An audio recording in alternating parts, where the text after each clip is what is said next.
자, 먼저 월간 뉴스레터 열어보도록 하죠. 박명석 큐레이터와 함께하겠습니다. 어서 오십시오. 네, 안녕하세요. 기지개를 시원하게 펴시던데. 목이 아파가지고. 왜요? 어저께 막 이렇게 봤어요? 뭐 그런 것 같아요. 뭔가 이게 누적됐나 봐요. 누적이 됐다. 그러니까 지금 최근 여러 시장이 보고 있으니까. 되게 많이 이제 어텐션을 해야 되는 굉장히 많이 경직돼 있고 그런 상황인 거죠. 어제 국내 증시 하락하는 거 다들 보시면서도 이 명확한 트리거를 주는 사람이 없잖아요. 명확한 트리거, 그러니까 네. 이래서 하락한 거다라고 네. 얘기하는 거.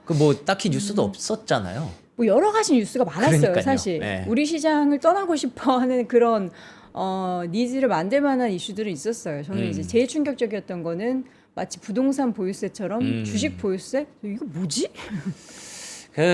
그쵸. 그런 것도 있고 이것저것 진짜 다 합쳐서 이것도 있고 저것도 있고 저것도 있으니까 이렇게 되나 보다라고 네. 하는 건데 그렇다고 하기에 10% 9.9%의 지수 폭락을 만드는 거는 뭐 어디서 진짜 큰 전쟁이 났거나 그렇죠. 뭔가 큰 외부적인 어떤 압력이 들어왔을 때 혹은 내부적으로 큰 문제가 생겼을 때 나타나는 게 아니고서야 이 정도는 좀 납득하기 어려운 그런 상황이었지 않습니까? 네. 근데 그게 맞아요. 그러니까 이런저런 이유들을 다 종합해서 나오는 게 맞습니다. 결과론적으로는 미국 증시도 비슷한 내러티브로 하락을 했고요. 어제 같은 경우에는 제가 이 자리에서 금리에 대한 전반적인 시장의 매도 압력도 있고 전반적으로 좀 안 좋은 분위기가 있었음에도 불구하고 반도체가 버텨냈다. 마이크론이라는 실적 기대감이 좀 남아 있었기 때문에 버텨냈다고 했는데 국내 증시에서 무너지면서 뉴욕 증시 역시 그 흐름을 그대로 받았다고 보시면 됩니다. 실제로 국내 증시가 급락하는 구간 동안 여러분들이 다 미국 증시랑 이제 크로스 체크 하셨겠지만 그때 당시에 미국 증시에서 미리 좀 그 마이크론의 낙폭이 진행이 되고 있었고 본장 들어와서 그 부분들이 좀 더 커질 뻔했습니다만 그래도 그 수준에서 좀 막았다라고 보시면 될 것 같고요. 결국에는 다시 정리해서 얘기하면 우리가 갖고 있었던 그런 우려들 있잖아요. 금리도 높고 지금 빅테크 기업들이 M7 기업들이 차입을 하기 시작했고 네. 이런 상황에서 이들이 차입을 하다가 경쟁 우려가 촉발되면서 이거 비용도 비싸다는데 이러다가 그만하면 어떡하지? 에 대한 우려를 뭐 일부 갖고 있었고 근데 그 와중에 이제 실적 발표가 앞에 놓여 있고 그렇죠. 그래서 뭔가 이 테스트가 있는 거잖아요. 근데 그러니까 이 테스트를 통과할 수 있을지 없을지에 대한 100% 확신은 없는 거죠. 그런데 그 와중에 트리거가 하나 등장했습니다. 마침 또 분기 말이네요. 네, 월 말이기도 리밸런싱. 하고. 그게 리밸런싱이 뭐 한국에서만 나오는 거다라고 보시는 분들도 있는데 제가 지난주부터 계속 전해드렸던 그 1650억 달러 정도 나올 수 있다는 거 그런 것들이 분명히 있었거든요. 그게 계속 이제 압력으로 작용하다가 이 모든 것들이 같이 뭉치면서 이렇게 시장의 하락이 나왔다라고 볼 수 있을 것 같은데요. 그러면서 또 확인할 수 있는 거는 장중에 국내 증시도 그렇고 뉴욕 증시도 그렇고 저가 매수가 잘 안 붙더라고요. 그러니까요. 예. 그러니까 우리도 이게 약간 학습 효과가 좀 있는 것 같아요. 시장이 첫 번째 이렇게 폭락이 나올 때 뭔가 이제 이슈가 명확하게 있어서 혹은 뭐 이게 하락이 이런 이유구나 싶은 날은 저가 매수를 적극적으로 할 수 있는데 네. 그쵸. 이게 보니까 수급이 한 번 터지면은 이거 조금 당분간 하루 이틀은 좀 흔들리겠네. 눌리는 거 보고 돌아서는 거 보고 사도 늦지 않는다. 우리가 5월에도 그랬고 6월에도 그랬고 그런 학습 효과가 이번 시장 폭락에서는 좀 발현이 된 것 같다는 생각도 듭니다. 그런데다가 이제 앞에 놓여 있는 그 테스트가 당장 내일이잖아요. 근데 이건 네. 진짜 우리가 실적 좋을 거는 당연히 알고 당연히 가이던스도 좋게 나올 거라는 거를 우리가 2027년까지 전망치 막 나오면서 알잖아요. 근데 이게 또 심리가 안 좋으면은 뭐라도 빌미를 하나 그렇죠. 잡아서 예. 혹시라도 뭐 그러지 진짜 않을까. 마이크론이 필요 없겠지만 뭐 회사채 발행하거나 뭐 혹시라도 그리고 막 역사적인 기록들 막 찾아보죠. 네. 마이크론이 실적 발표했을 때 어땠는가. 어. 그때 당시에 항상 좀 빠졌다더라 이러면은 살짝 빼놓는 심리도 있는 거고. 그렇죠. 그래서 이거를 뭐 어디다 비유할까 생각을 해보다가 뭐 예를 들어서 네네. 이제 월드컵이라는 큰 대회가 앞두고 있는 상황에서 네. 대한민국 대표팀이 막 뭐 멤버도 좋고 경기력도 좋았다고 가정을 할게요. 네. 그러면은 이제 그 대표팀이 나가서 시험에 딱 가야 되는데 그때 무조건 우리나라가 막 치고 올라가서 막 8강, 4강을 갈 것이다에 대한 확신은 솔직히 없잖아요. 그러니까 그거를 조금 이제 빼놓고 네. 좀 기다렸다가 진짜 잘하네? 진짜 잘하네? 하고 싶은 그 심리가 있는 게 그게 첫 번째가 마이크론인 거고요. 그리고 이 모든 게 금리에서 어느 정도 유발됐다는 점에서 이번 주에 PCE도 좀 확인을 하고 싶을 거고요. 그리고 이런 상황에서 근본적으로 과연 빅테크들이 계속 차입이래. 캐펙스를 계속 쓸 수 있을까에 대한 궁금증도 있는 거잖아요. 그래서 그 3단계 정도를 이번 실적 시즌 안에 좀 확인하고 싶은 마음이 있을 것 같습니다. 네. 그래서 그런 것들이 좀 한 번에 이렇게 리밸런싱과 합쳐져서 발현이 됐다라고 봐야 될 것 같고요. 뭐 일단 지금 상황은 그렇습니다. 그래서 지금 다우는 그래도 약보합으로 좀 잘 막았습니다만 나스닥은 2% 넘게 급락이 나왔고요. S&P 500도 1.5%, 러셀 2000도 1%대의 하락이 나타났습니다. 네. 어제와는 정반대죠. 붉은색이 이쪽에 반도체 쪽에 좀 가득합니다. 어제 잘 막아냈던 종목들이 아쉬웠고 근데 반대로 마이크로소프트, 아마존 같은 종목들은 상승을 했어요. 그래서 어제 이미 빠졌었기 때문에 더 이상의 추가 낙폭은 크지 않았다는 점은 어떻게 보면 위안거리가 될 수 있겠죠. 왜냐하면 뭐 제가 말씀드렸던 그 장황한 얘기들을 떨쳐놓고 혹시 뭐 다른 우리가 못 보고 있는 그런 변수가 있을 수도 있지 않을까에 대한 걱정도 할 수 있는 거잖아요. 그러면은 시장이 아예 다 내려앉았어야 되는데 그거는 아니고 일부 이렇게 종목들이 여기 뭐 방어주라든지 헬스케어라든지 이런 종목들이 강했다는 점에서 그 가능성은 현재 시점에서는 높지 않다라고 보는 것도 추론할 수 있을 것 같아요. 네. 그리고 이제 러셀 2000에서도 마찬가지로 울긋불긋하죠. 뭐 크레도가 어제 급등했다가 그 상승률을 다 반납한 거, 블룸에너지도 마찬가지였던 거를 제외하면 뭐 헬스케어도 괜찮았고요. 그리고 파이낸셜도 괜찮았고 전반적으로 시장이 완전히 망가진 건 아니었다. 그 배경은 일단 유가 계속 떨어지고 있습니다. 73달러까지 내려왔고요. 그리고 금리도 4.45%까지 내려왔습니다. 그래서 금리가 4.5%까지 올라가면서 시장의 부담감을 좀 유도했는데 그런 부분들을 살짝이나마 좀 완화시켜주는 그림이 있었고요. 그렇지만 강달러는 계속 지속되고 있습니다. 101.4 이런 부분들이 어떻게 보면은 미국 증시보다 미국 외 증시에 좀 압박감을 더해주는 요소가 되는 거죠. 그 엔달러 환율도 꽤 많이 올라왔거든요. 161을 돌파하는 그런 그림이 나왔기 때문에 일부 뭐 엔캐리 트레이드 이런 것도 청산 이런 것도 일부 작용했을 수 있을 것 같아요. 그리고 비트코인의 경우에는 62,400달러까지 뭐 6만 달러 위쪽에서는 잘 지켜주고는 있는데 계속해서 지금 분위기가 위로 올라가기에는 좀 쉽지 않은 구간이라고 보고 있습니다. 네. 자, 그럼 이슈들을 하나씩 한번 보도록 하겠습니다. 이제 뭐 우리나라가 먼저 빠져서 이게 미국이 따라서 빠진 거다. 뭐 이런 얘기까지 나오는데 근데 진짜 뭐 우리나라만 하락했으면 억울했을 것 같아요. 근데 어제는 뭐 그쵸. 일본 키옥시아도 한 15% 빠졌죠. 그러니까 그런 관련한 종목들이 한꺼번에 다 빠져가지고 이게 뭔가 그러면 뭐 업황 관련한 산업에 있어서 문제가 있나라는 그런 또 우려를 하게 만드는데 어땠어요 뉴스는?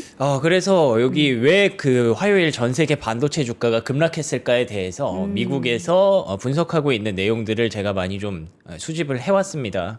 일단 여기서는 AI 과대평가 우려 그리고 차입금리 인상 전망 우리가 AI 과대평가까지 했는가에 대해서 뭐 생각을 해볼 필요는 있는 것 같은데 네. 근데 저는 뭐 그렇게까지 과대평가라고 생각은 안 합니다. 근데 다만 AI라는 가치를 어디까지 줄 것인가에 대해서 사실 명확하지가 않잖아요. 우리가 본 적이 없는 세상이다 보니까 그래서 누군가의 눈에서는 이거 좀 과하게 좀 앞서 나가는 거 아니야? 라고 보는 시선도 있는 거고 그거를 이제 마이크론과 하이퍼스케일러들의 어떤 실적 전망, 가이던스 이런 것들을 통해서 확인 한번 해보자 라는 심리가 지금 AI 과대평가 우려로 이어진다고 보시면 될 것 같고요.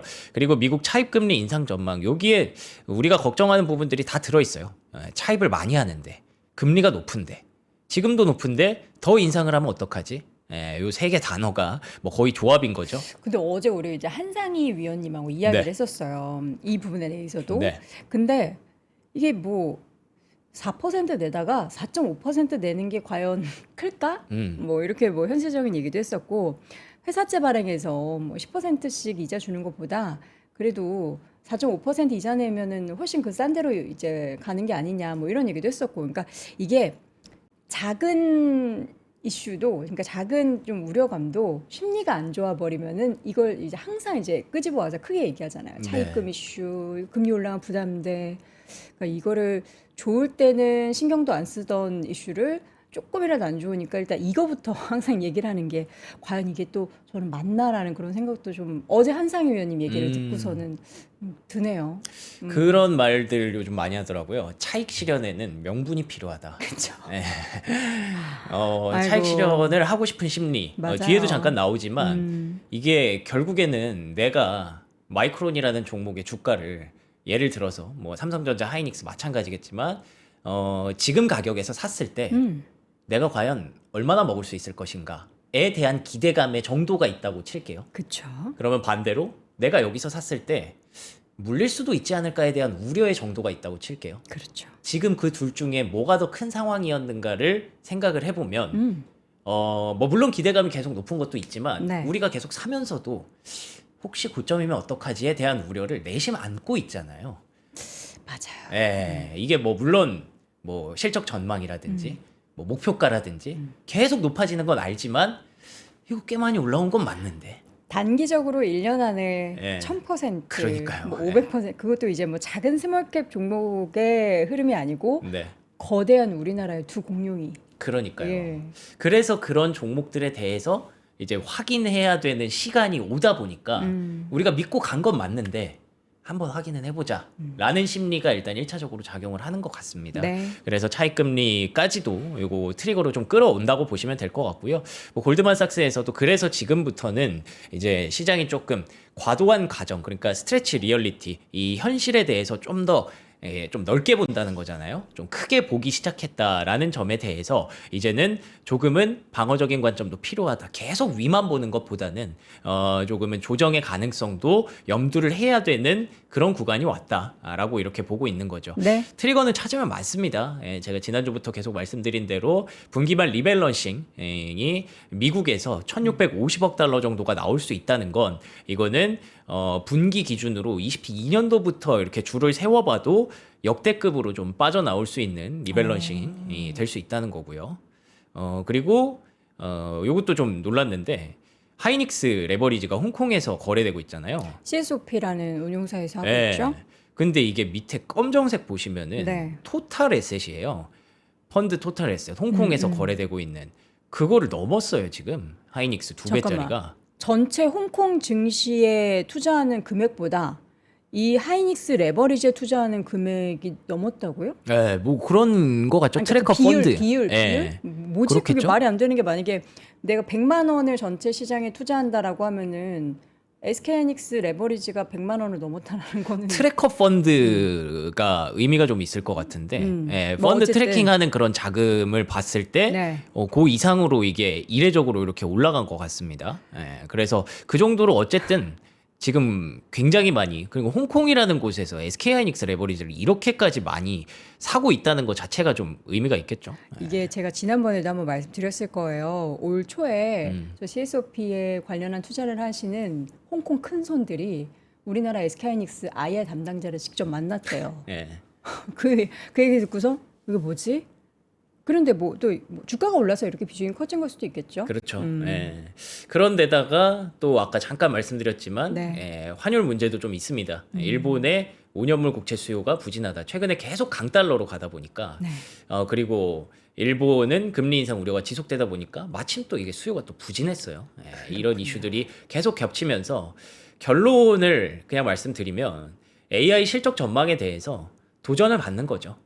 우리가 지금 가정하고 있는 AI에 대한 미래가 명확한지 아닌지를 기대감을 갖고 여기까지 왔는데 이제는 성적표를 받아봐야 되는 시간이니까 네. 예, 그에 대해서 이제 같은 버스를 타는 상황 을 점점 더 인식하고 있고 많은 투자자들이 위험 대비 상승 여력이 얼마나 될까에 대해서 의문을 제기하기 시작했다. 이게 아까 제가 말씀드린 그 부분이거든요. 요거 사서 이거 얼마나 먹을 수 있지? 요거 사서 물리면 어떡하지? 그게 약간 뭐 우리가 뭐 숫자로 정의할 수는 없지만 지금 약간 비슷하지 않습니까? 내가 이거 사면 물릴 수도 있지 않을까? 아이 그래도 물려도 여기에 물려야지 하면서 사는 것도 좀 있지 않습니까? 저는 그렇거든요 요즘은.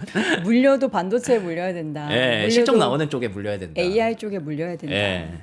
그래서 확신이 조금씩 약해지고 있는 것도 사실이고 일부 헤지펀드 투자자들은 투자 비중을 그래서 조금 줄이는 것도 사실이다라는 거고요.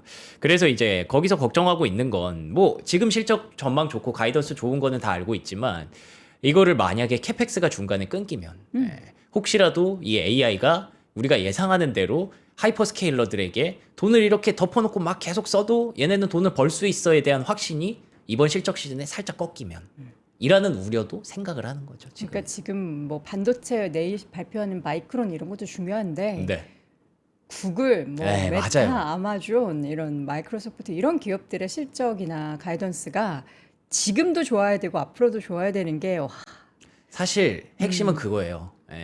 마이크론 실적이 좋아야 되는 건 당연한 거고 그리고 나서 마이크론의 가이던스를 정당화시켜 줄 수 있는 M7 기업들, 하이퍼스케일러 기업들의 캐펙스 투자와 그걸 투자를 했음에도 불구하고 우리가 돈을 벌고 있어라는 증명 그런 것들까지 지금 시장은 이제 좀 보고 싶어 하는 것 같아요.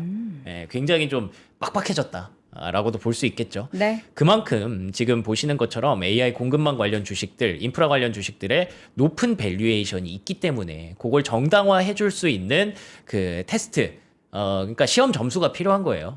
이번에도 잘할 수 있어? 잘할 수 있지? 저 잘할 수 있어요. 하는데 한번 두고 보자.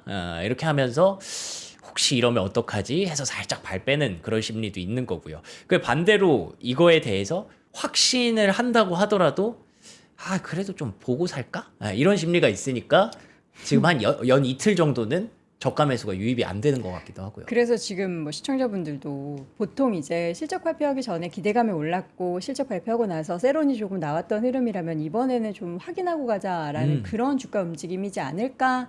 다 그냥 뭐 근데 어쨌든 추측일 뿐이죠. 일단 아직까지는 그렇죠. 그래서 어제까지 그 마이크론이 급락하기 전까지 내재 변동성이라고 하잖아요. 내재 변동성. 이게 실적이 발표됐을 때 네. 이벤트가 딱 있었을 때 위아래로 몇 %까지 등락을 할 수 있는가 그런 것들을 이제 우리가 볼 때 뭐 한 5, 6%만 되면은 되게 크다고 하거든요. 위아래로 12%까지 가는 거니까. 근데 그게 10%까지 늘어났었대요. 이게 10% 급등할 수도 있고 급락할 수도 있는 변동성을 옵션 거래 시장에서 염두에 두고 있었던 거예요. 네. 근데 간밤에 좀 하락이 나오면서 그게 줄었겠죠. 좋은 건가? 어떻게 보면은 이게 급락의 시작이 아니라면은 급락의 원인으로 변동성이 줄었다라. 그러면은 뭐 다행일 수도 있는 거죠. 네. 그리고 여기 보시는 것처럼 결국에는 이게 정말 무질서한 양상으로 가속화될지 아니면 이 구조적 AI 가설을 방어할 수 있을지 그런 거에 대해서 지금 고민이 많다. 결론적으로는 마이크론 실적도 중요하지만 하이퍼스케일러들의 새로운 약정이나 AI 수익화가 인프라 비용을 앞지르고 있다는 증거 이들이 이제는 돈 많이 쓰는 것만으로 이 AI 인프라 기업들이 가는 게 아니라 이들이 돈 쓰면서 돈을 벌고 있어요 라는 증거까지 필요하다 라는 얘기들을 지금 하고 있다라고 보시면 될 것 같습니다. 자, 금리에 대한 전망이 어떻게 되고 있어요? 지금 이걸 매일 보고 있죠, 우리 명성님은.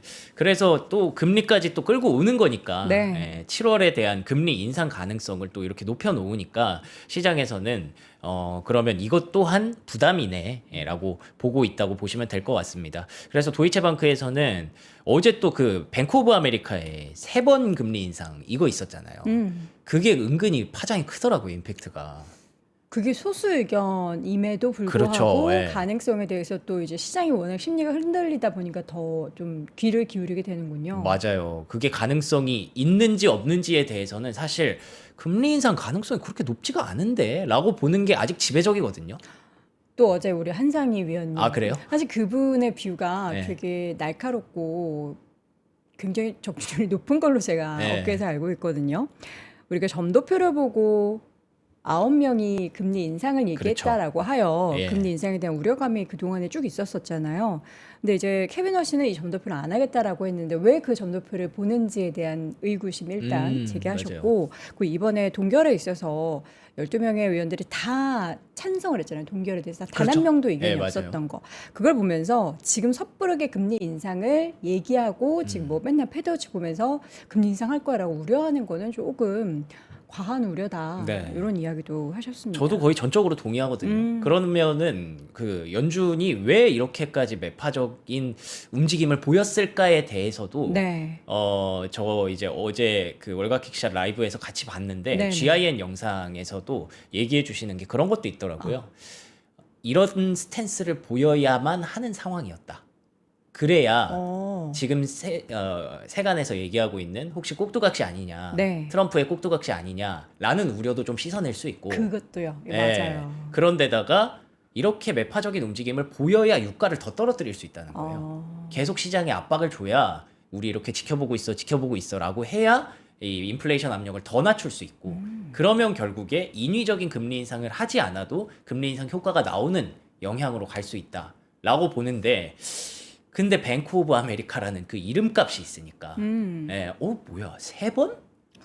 여기 좀 과한데 하면서도 그럴 수도 있나? 이런 생각을 하게 되나 봐요 시장이. 투자자분들을 위해서 원숭이도 나무에서 좀 떨어지는 날이 종종 있잖아요. 그럼요. 이번에 예. 뱅크 오브 아메리카가 좀 한번 떨어지는 날이었으면.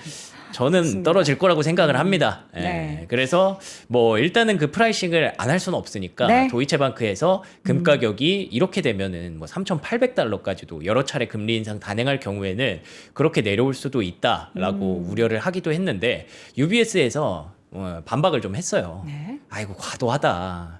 뭐 점점 더 반영하고 있는데 2027년에는 금리 인하를 할 수도 있다. 지금 금리 인상 가능성을 너무 높게 보는 것 같다라고 얘기를 하고 있습니다. 그러면서 제가 좀 주목했던 게 이렇게 어지러운 상황 속에서도 월가에서 바클레이스와 스티펠은 S&P 500 전망치를 7,800까지 높여놨어요. 그렇죠. 변동성은 분명히 어쩔 수 없이 있는 거지만 멀리 네. 보면은 결국에는 더 지금보다 오른다. 맞아요. 사실 이제 딱히 멀리도 아니에요. 올해 연내 전망이잖아요. 그렇죠, 그렇죠. 6개월. 네, 6개월 안에 이런 조정이 있어도 7,800까지는 충분히 올라갈 수 있다라는 배경인데 일단 첫 번째는 지금 시장의 어떤 복잡한 상황 속에서도 불구하고 이 상향이 이루어졌다는 거. 그러니까 뭐 지금 고금리 기조도 있고 자금 조달 우려도 있고 AI 우려도 있고 소비자 심리에 대한 의문도 있지만 그럼에도 불구하고 올렸다는 거. 이게 첫 번째 포인트고요. 두 번째는 그 왜 올렸는가? EPS 전망치를 321달러에 337달러까지 상향 조정했습니다. 1분기 실적 좋았고 지금 인플레이션 압력, 명목 매출 성장을 뒷받침하고 있기 때문에 크게 우려할 수준 아니고 그리고 견조한 산업 활동, 그러니까 전반적으로 경기 자체가 괜찮다라는 겁니다. 그래서 긍정적으로 좀 보고 있고요. 결국에는 지금 시장에 연준의 지원이 줄어든다라는 표현이 있는데 그만큼 연준이 금리 인하를 해줄 가능성은 없기 때문에 확실히 시장의 어떤 난이도나 우려는 높아진 건 사실입니다. 그래서 그걸 설명해 줄 수 있는 똑같은 얘기예요. 기업 실적과 AI 투자에 대한 가시성이 앞으로도 더 중요해질 것이고, 그치만 바클레이스가 상향한 이유는 하이퍼스케일러의 총 자본 지출이 1조 1천억 달러를 2028년도까지 넘어설 것으로 지금 예상치보다 25%를 높여놨기 때문에 확인하지 않아도 나는 알고 있다. 그래서 확인하는 과정만 필요할 뿐이지 그래서 나는 올린다라는 게 되는 거거든요. 근데 물론 이거에 대한 우려가 제기되는 거는 뭐 본인들도 인정하는데 나는 그렇게 생각 안 해 라는 뜻이니까 이런 생각을 하는 기관도 있다라고 봐주시면 좋겠습니다. 네. 트럼프 대통령이 또 SNS에 뭘 올렸어요? 네. 되게 긴 걸 올렸네요. 그래서 어떻게든 뭐 트럼프 대통령은 그 길을 쓰고 유가를 내리려고 열심히 노력을 하는 것 같아요. 유가는 조금 어제도 내렸어요. 네, 맞아요. 네. 네, 그래서 이란이 뭐 핵실찰에 대해서 전적으로 수용하기로 합의했다라는 얘기를 하고 있고요. 네. 뭐 시장에서 그 미국 내부적으로 이런 우려를 좀 하잖아요. 너무 퍼주기 아니냐? 에 대해서 계속 이제 반박을 하는 거죠. 그리고 이란에게 들어가는 그럼 돈은 또 어떻게 되는 거냐, 그 자금 해제해주면 어떻게 되는 거냐였는데 미국이 관리하는 에스크로 계좌에 예치돼서 미국산 식량과 의료용품 구매에 사용될 것이다. 결국 다 미국이 이득을 보는 거니까 제발 좀 그만 좀 하세요. 라는 얘기를 트럼프 대통령이 이렇게 했고요. 그러면서 호르무즈 해협을 통해서 1,900만 배럴의 원유가 유출돼서 사상 최대 규모를 기록했다. 실제로 호르무즈 해협의 통행이 점점 정상화되고 있다라는 얘기를 트럼프 대통령이 했습니다. 근데 실제로 그 전쟁 이전에 하루에 한 120대에서 140대 정도가 지나다녔는데 네. 이번에 한 25대, 25대 정도까지는 늘었대요. 그러니까 저게 이제 지금 기뢰라고 하는 게 저는 진짜 뭐 했는지 안 했는지를 그건 알 수는 없죠. 알 수가 없지만 뭐 네. 그게 있기 때문에 또 쉽게 나갈 수가 없는 그렇죠. 게 또 현실이라고 하네요. 네, 그래서 변수가 계속 있으니까 네. 선사들이나 선주들은 좀 조심스러울 수밖에 없고 그럼에도 불구하고 조금씩 회복세는 나타나고 있는 게 맞다라고 하니까 야후 파이낸스의 어떤 영상이니까 어느 정도 공식력 있다고 봐야겠죠. 네, 그래서 유가는 계속 빠지고 있는 거고요. 그런데다가 미국이 이스라엘과 레바논의 회담까지 주최하면서 뭔가 계속 상황을 풀어가려는 노력들을 계속 보여주고 있습니다. 네. 그래서 헤지펀드들은 원유는 이제 하방으로 계속 보고 있어요. 공매도 포지션을 5개월 만에 최고 수준까지 늘린 상황이고요. 뭐 여전히 변수는 있어요. 앞으로 이제 오만이 이란이랑 협력을 하겠다라는 얘기를 하면서 뭐 이렇게 되면 둘이 돈을 받겠다라는 뜻이니까. 그래서 이에 대해서 뭐 잡음은 계속 들려올 수 있지만 어쨌든 유가를 내리고자 하방 압력으로 좀 만들고자 하는 노력들은 계속 확인이 되고 있어서 이렇게 되면 어느 순간 우리가 걱정하는 모든 것들이 인플레이션으로 인한 금리 인상 우려 이런 것들이 아니었네 하는 순간이 올 수도 있거든요. 그래서 지금은 그 테스트를 받는 그 압박을 받는 구간이지만 여름을 지나가고 나면 어쩌면 그럴 때가 있었지 하는 날이 올 수도 있지 않을까 기대를 해봅니다.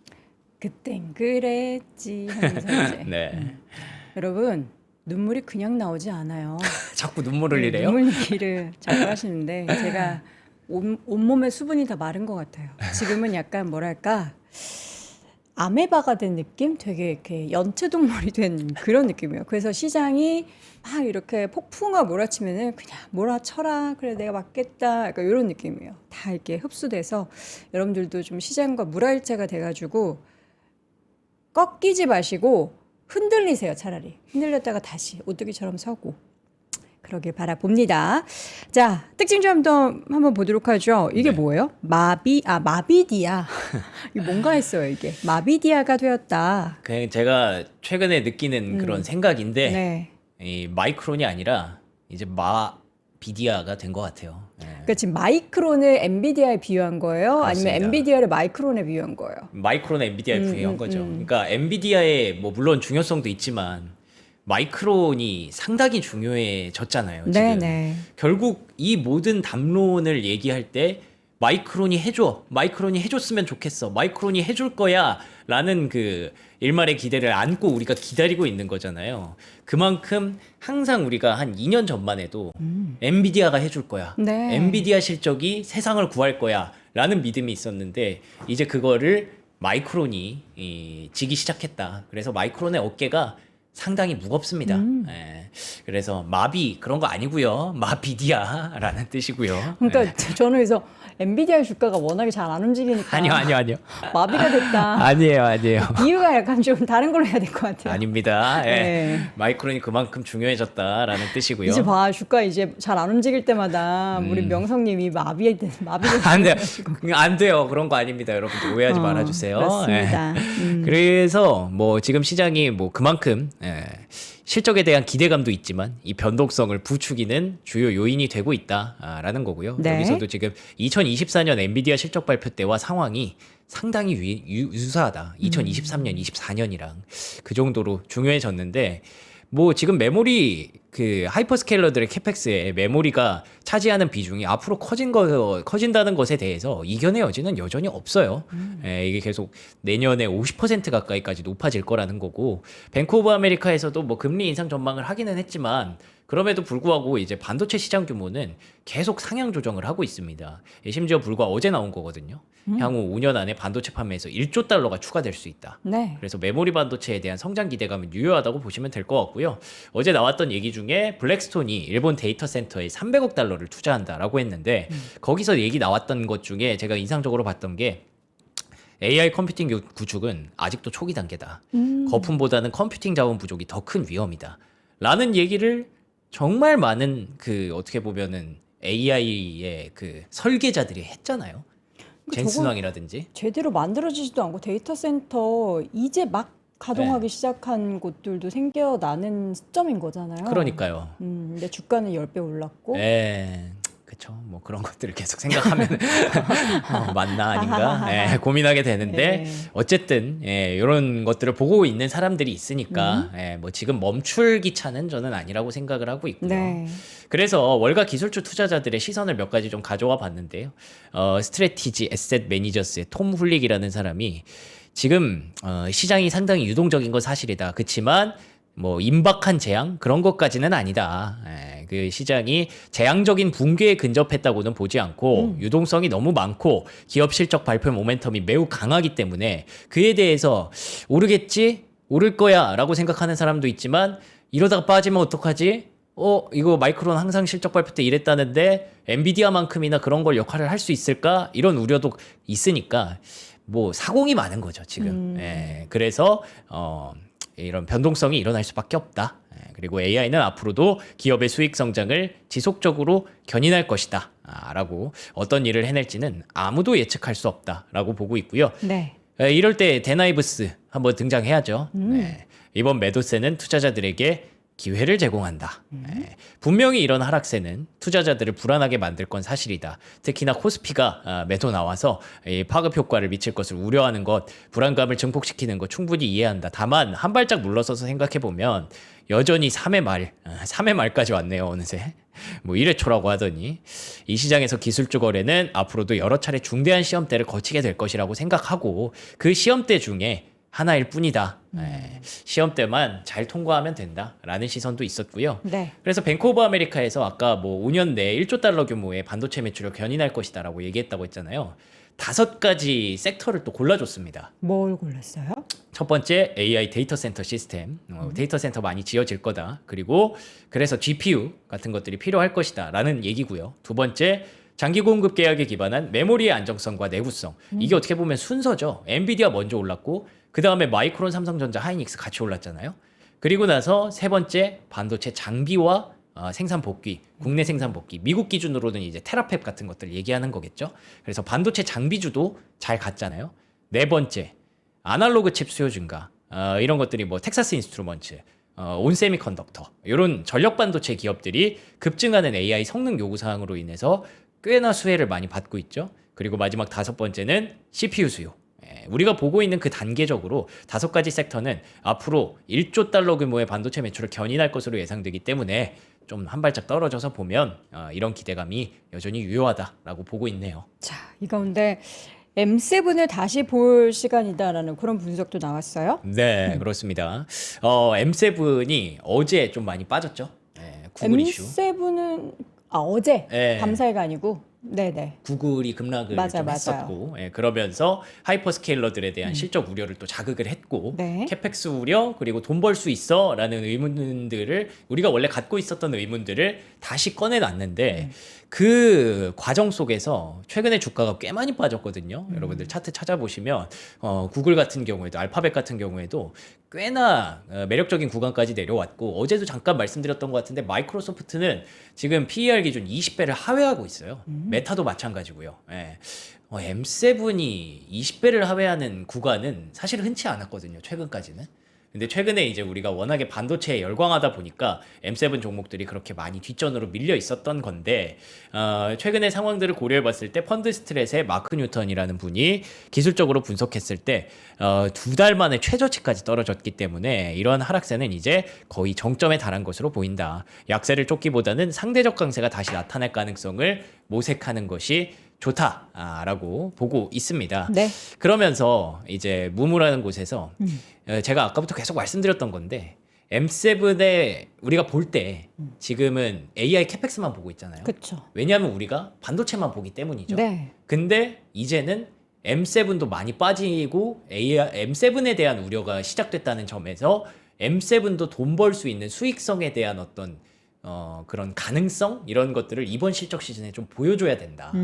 라는 과제를 또 하나 안고 있어요. 그래서 여기 보시면 막대한 AI 투자 지출을 지속하려면 이게 지속이 안 될 것 같으니까 일부 차입도 하는 거잖아요. 네. 그러면서 우려의 시선이 있는 거니까 그 우려의 시선을 씻어주려면 강력한 잉여 현금 흐름과 매출 성장을 이제부터는 좀 증명할 필요가 있다. 그러면 그걸 증명하기 시작하면 시장은 다시 M7을 비롯한 소프트웨어 기업들에게 조금씩 긍정적인 부분들을 봐주기 시작할 거고 이번 실적 시즌이 그래서 중요하다라고 얘기를 하는 겁니다.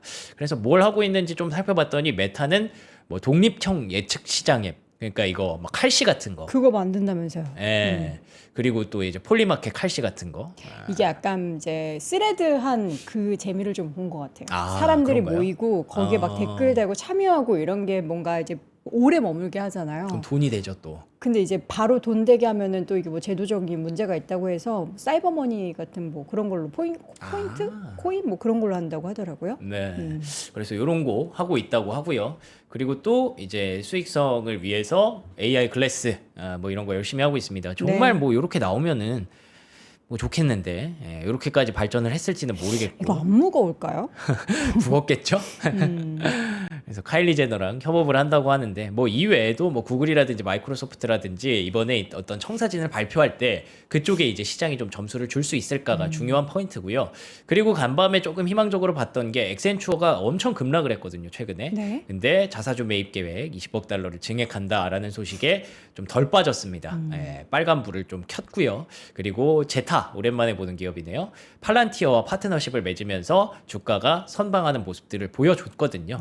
그래서 일단 소프트웨어가 많이 빠졌는데 거기서 바닥을 만들어주는 그림이 좀 나왔어서 반도체는 간밤에 많이 밀렸지만 그래도 일부 곳곳에서 바닥을 만들어주는 그림도 좀 나타났다라는 게 희망적인 부분이네요. 자, 우리 또 시드 닉네임 쓰시는 분이 네. 커피를 명동님과 저 마시라고 오. 10,000원의 슈퍼챗을 써주셨어요. 아, 고맙습니다. 아, 또 이렇게 힘든 또 아침에 슈퍼챗 그리고 거스름돈을 명확하게 제가 가지라고 언급을 해주셨는데 거스름돈이요? 일단은 이제 비싼 거 구글이 먹어야겠네. 한 40% 가져가니까 6,000원에서 우리 저가 커피를 좀 마시고 쉽지 않네, 그러면. 약 1,000원 정도 제가 가져가는. 너무 와, 감사합니다. 근데 지금 5만 분 넘었네요. 5만 4천 분, 3천 분이네요. 불안하신 그쵸. 분, 저 어저께 새벽에 진짜 밤에 잠을 못 주무셨어요? 사실 이제 시장이 많이 폭락하다 보니까 그리고 나서 방송을 하게 되는 거잖아요. 그렇죠. 솔직히 좀 무서운 거예요. 음. 예, 그래서 잠을 자꾸 설치게 되고 새벽에 한 2시쯤에는 일어나서 한 3시까지 잠을 못 잤어요. 여러분들도 비슷한 마음이시죠? 뭐 그쵸? 마이크론 샌디스크가 시간에 3% 반등이라는 채팅이 올라왔는데 사실인가요? 한번 기분 좋게 볼까요? 마이크론 그렇습니다. 2%. 마이크론이 1.9% 그리고 지금 여기 밑에 보니까 샌디스크 1.7% 네. 웨스턴 디지털 2%대 상승세 보이고 있고요. 다행이네요. 예. 네. 부디 그러니까 어제 사실 우리 야선이 상승 마감을 했는데 어제 우리 국장은 정말 처참하게 반전이 일어났죠. 하락했잖아요. 밤새 뭐 야선이 흔들렸더라도 뭐 이게 뭐 저가 매수건 뭐건 좀 오늘은 어제보다는 좀 힘들지 않은 그런 시장이었으면 좋겠습니다. 어쨌든 여러분들도 새벽 잠 설치시면서 방송 보시는데 힘내셨으면 좋겠고요. 어제 스페이스X는 그래도 좀 반등을 했는데 장중에는 135달러 좀 깨졌었죠. 무섭더라고요. 네. 근데 이것 또한 제가 조금 희망적으로 보는 포인트여서 어떤 거요? 만약에 이제 시장에 유동성이 계속 메마르고 시장이 계속 안 좋은 쪽으로 갔으면 네. 이런 그 아픈 고리들 소프트웨어도 그렇고 그렇죠. 사실 반도체는 믿는 구석이었고 소프트웨어라든지 뭐 우주, 원전, 뭐 양자 이런 성장주들 있잖아요. 실적 네. 안 나오는 종목들 그런 종목들이 다 무너졌어야 되는데 그렇죠. 간밤에 우주도 괜찮았고 양자도 괜찮았고 원전도 괜찮았습니다. 네. 그 이유를 하나씩 좀 빠르게 말씀드리면 스페이스X 채권 발행했잖아요. 그거 주문 250억 달러 조달하는 건데 네. 900억 달러의 주문이 유치됐대요. 어. 그러니까 다들 스페이스X가 채권 한다니까 여전히 인기가 많은 거예요. 우리 구글 때도 그랬잖아요. 네, 맞아요. 발행한다 그랬더니 지금 수요가 엄청나 2배 정도 있었잖아요. 엔비디아도 그랬고요. 맞아요. 그래서 여전히 시장은 이에 대해서 뭐 걱정은 하지만 그래도 기대감도 여전히 안고 있다라고 보시면 될 것 같고요. 네. 서스케하나에서는 스페이스X 성장 전망을 긍정적으로 평가하면서 중립 의견을 유지했지만 $170의 목표가를 보여줬습니다. 그래서 캐시우드는 곳에 또 삽니다. 21만 주를 대규모로 이 정도면 많이 빠졌네 하면서 또 사는 그런 모습도 있었고요. 스페이스X는 또 재사용 무인 캡슐이라고 하는 우주로 보냈다가 지구로 회수했다가 하는 그 뭔가 이제 뭐 트렁크 같은 거겠죠. 어떻게 네. 보면은 왜 나중에 이제 우주에서 살게 되면은 뭐 쓰게 될 스타폴이라는 것의 첫 번째 시범 임무를 성공적으로 수행했다고 합니다. 최대 1000kg의 화물을 운반할 수 있다고 하네요. 엄청나죠. 그래서 요거를 그 펠컨 9에다가 얹어가지고 보내서 회수하는 임무를 수행했다고도 하네요. 네. 그래서 개인 투자자들이 지난주에 움직였던 걸 보니까 M7보다 스페이스X를 엄청 많이 샀어요. 근데 그 와중에 애플이랑 테슬라를 좀 팔았습니다.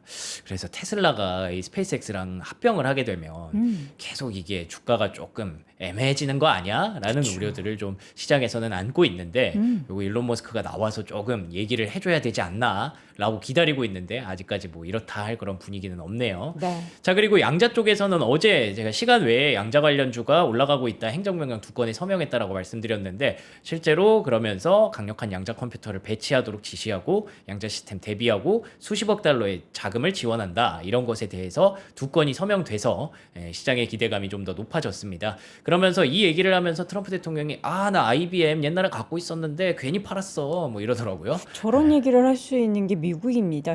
그렇죠. 이제는 뭐 아무렇지도 않죠. 이래도 되나 싶었는데. 와.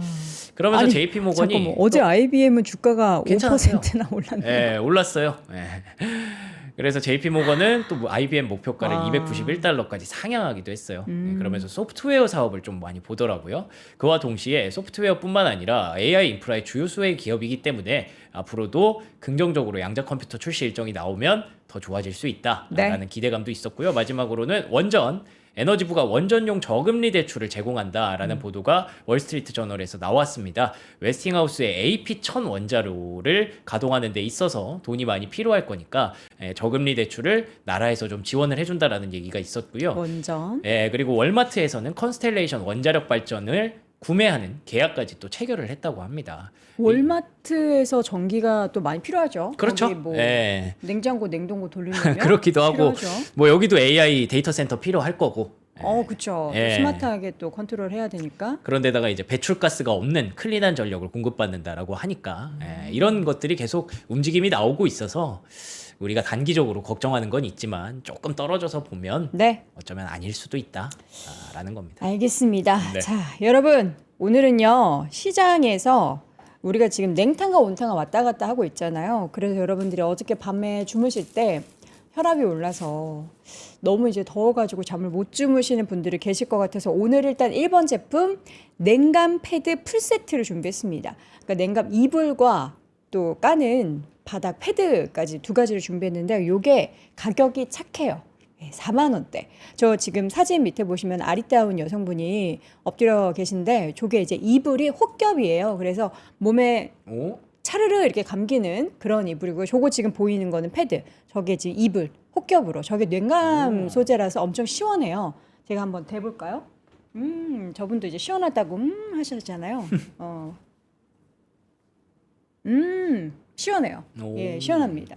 시원하고 요거 이제 도톰한 거 좋아하시는 분들은 사실 안 좋아하실 것 같은데 요런 거 그냥 차르르 내 몸과 같이 좀 이불과 내가 일체가 되는 그런 느낌 좋아하시는 분들은 되게 부드럽게 덮고 주무시면은, 그러니까 이불을 덮었을 때는 따뜻한 목적이 좀 있잖아요. 근데 요거는 덮으면은 시원해요. 그래서 혈압 올랐을 때 이런 거 이제 열을 식혀주는 그런 용도로 사용해 보시면 좋을 것 같고, 요거 패드랑 이불이랑 두 개 세트로 4만 원대로 준비를 한 거니까 확인해 보시고, 요거 이제 슈퍼 싱글이 4만 원대, 그리고 퀸과 또 킹 사이즈는 가격대가 조금 달라요. 5만 원대, 6만 원대로 올라가니까 확인해 보셨으면 좋겠고요. 또 우리가 스트레스 받을 때는 어떻게 해요, 여러분? 매운 거 먹으면 좀 스트레스 풀리죠. 그래서 오늘 이모카세 쭈꾸미 4+1 다섯 팩을 저희가 준비를 했고요. 요거 4만 원 안 합니다. 4만 원에서 200원 뺀 39,800원 가격으로 총 7인분. 7인분이면은 팩당 7,960원. 이모의 손맛 그대로 저희가 쭈꾸미로 한번 연결을 시켜보도록 하겠습니다. 질기지 않고요. 자극적이기만 한 양념 아니고요. 깊은 맛, 계속 생각나는 진짜 쭈꾸미 볶음 먹어보겠습니다. 어때요? 이게 이런 장에 좀 죄송스럽긴 하지만 겁나 맛있어요. 겁나게 맛있어요. 시장도 겁나고 음식도 겁나고. 쭈꾸미 볶음 이렇게 맛있는 쭈꾸미 볶음 저 오랜만에 먹어보는 것 같아요. 진심. 되게 해산물 맛이 딱 느껴진다. 어떻게 이렇게 탱탱하지? 질기지 않아요. 밥 좀 먹어야지. 여러분 그리고 맵지도 않아요. 매운데요? 아 그래요? 맵찔이시네. 끝맛이 매워요. 이게 우리가 주식 뭐 하루 이틀 하는 거 아니잖아요. 그리고 우리 쭉 이번 올해 내내 그 통계에 나온 거 봤어요? 얼마나 어떤 거요? 많이 시장이 하락했고 뭐 요거 통계에서 어저께 우리나라 시장의 하락이 이번 연도 하락에 있어서 변동성 3위더라고요. 이야. 잘 버티고 계신 거예요. 우리가 존버라고 하는데 막 열심히 막 버티지 마시고요. 존귀하게. 진짜 귀하게 먹을 거 드시고 누릴 거 누리시고 저처럼 잠 못 주무시지 마시고 주무시고 하셨으면 좋겠습니다. 배고플 때는 이모카세 쭈꾸미, 더울 때는 냉간 패드로 함께 하시고요. 자, 지금까지 월간 뉴스레터 우리 박명석 큐레이터 함께 했고 잠시 후에는 위즈웨이브 이건희 대표님과 함께 하도록 하겠습니다. 고맙습니다. 고맙습니다.